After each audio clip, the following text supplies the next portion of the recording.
Welcome back to Coming Home Well. I'm your host, Tyler Piron. And as always, on Straight to the Point, we have Dr. Paul Lawrence, former Undersecretary for Benefits at the Veterans Affairs. And he's going to help us discuss something that is very important. It's aid in attendance.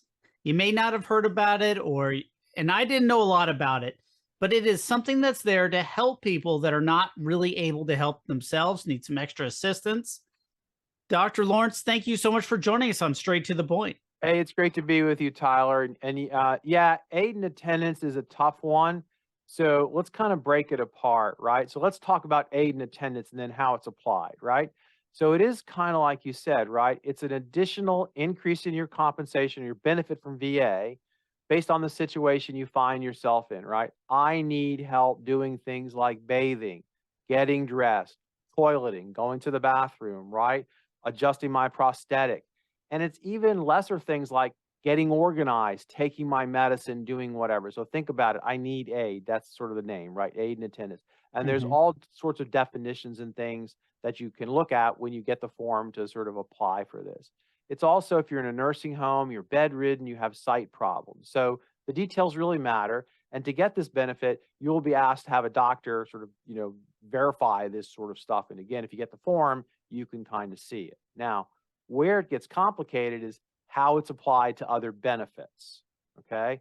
So it could be applied to your disability situation, right? Your disability, your service rating and the like, right? When that's done, it's often called special monthly compensation.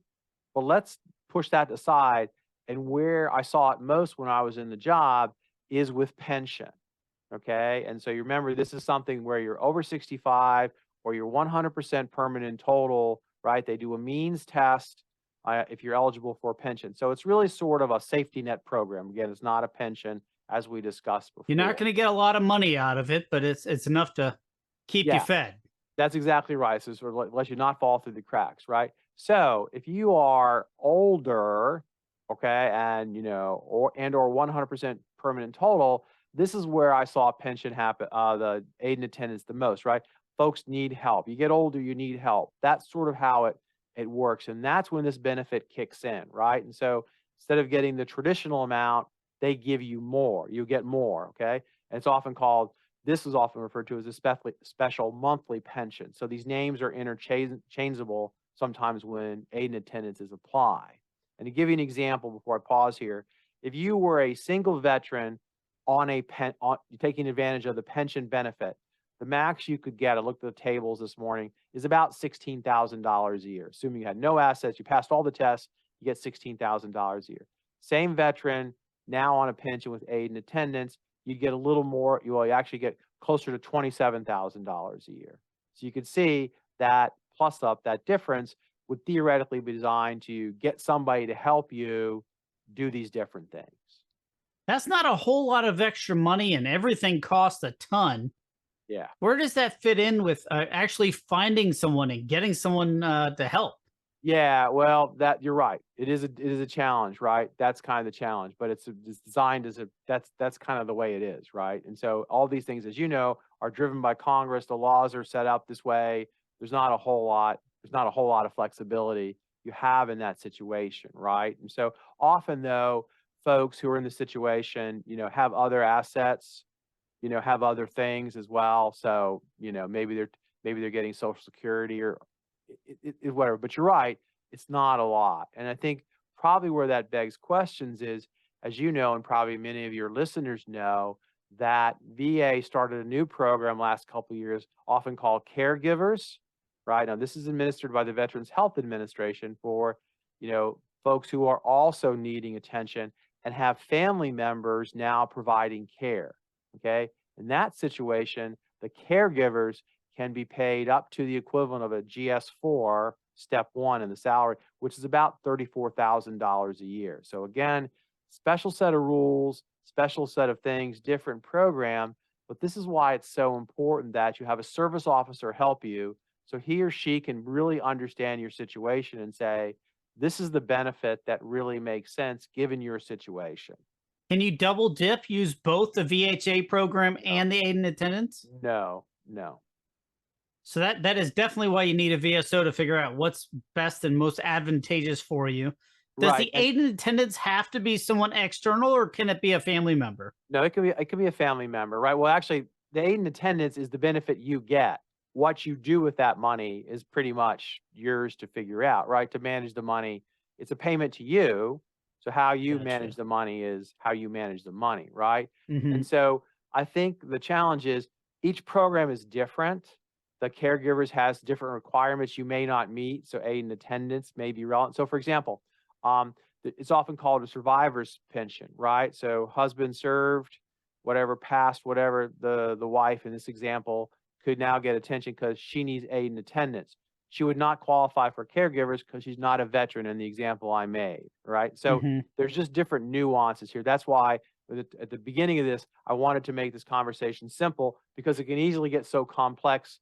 It's hard to figure out the ifs and buts and that kind of stuff. So I think the real thing to remember about aid in attendance is a plus up in the benefit for the situation the veteran finds him or herself in, right? Based on sort of their ability to live by themselves, right? And The activities of daily living, as they call it. exactly, right? And those are sort of understandable. And again, will have to be verified, but that's it. And as you point out, it's not a huge amount of money, so you just need to be aware of that. Yeah, it adds a little bit extra cushion, a little bit extra help. Right. Maybe it's not going to pay for a full time person, but it can definitely get somebody in. Home skilled aid, and they have all sorts of Yeah. variations of people that come in and help and do things, Yeah. especially when you're not doing well. Is this a permanent thing, or can it be temporary as well? It could be temporary, right? Because you could no longer need the attention. So, for example, I need help managing. I'm making this up now, Tyler. While I get my PTSD under control, right? Hmm. I worry about my medicines or whatever. Some period later, hey, I have it under control. And they say, hey, maybe I don't need aid and attendance, right? That's a possibility. But generally, it tends to be things that really don't get better. I'm now losing my ability to bathe myself. I'm not going to suddenly probably get better. So it is generally more permanent than not. Yeah, I was just thinking like after a surgery or some Y- cancer or something where there's a period of time, but I was Yeah, thinking those kind of situations. But yeah, generally, it's the older folks that are eligible for a pension in general, right, over 65 or some other age, and things aren't going as well. They can't bathe themselves, maybe having difficulty feeding themselves, those kind of things. right, right. Now, is that's entirely separate from like home nurses and, where they come to the house, that kind of Right. thing? That's right. This is the benefit you're describing. Home nurses and like special services from the Veterans Health Administration, right? So Hmm. this is different. These are what I would call an increase in your benefit payments. Gotcha. Okay, so that's pretty simple. They're paying you a little bit extra because you're having a much harder time than other folks. Right. And I guess what I would conclude by, get a service officer to make sure you got the right thing going on, right? Understand if it's temporary, what that means, right? Hey, I've had surgery and for 6 months I'll be laid up and I'll get this, but eventually I won't. So we'll come back for that. And two, just understand you will be asked to document and demonstrate this. So that's sort of, hey, You I got to do need have this. proof. Yeah, I do need this help, right? So So, what are some VSOs are always wonderful. The social workers at the VA hospitals would probably be another conduit as well. yeah, well, in terms of applying for the benefits, I would think about accredited service officers, right? The VSOs, the state, places like that who really understand the nuances of these programs. Because Hmm. sadly, what inevitably happens is, especially with pension, now I'm being general here, right?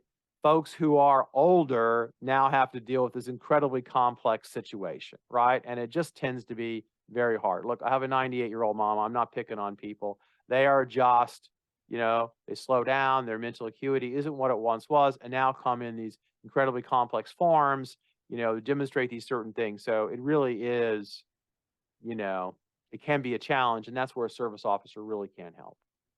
We've been talking about aid in attendance, getting the quick and dirty on what it is and how you apply for it. It's complicated.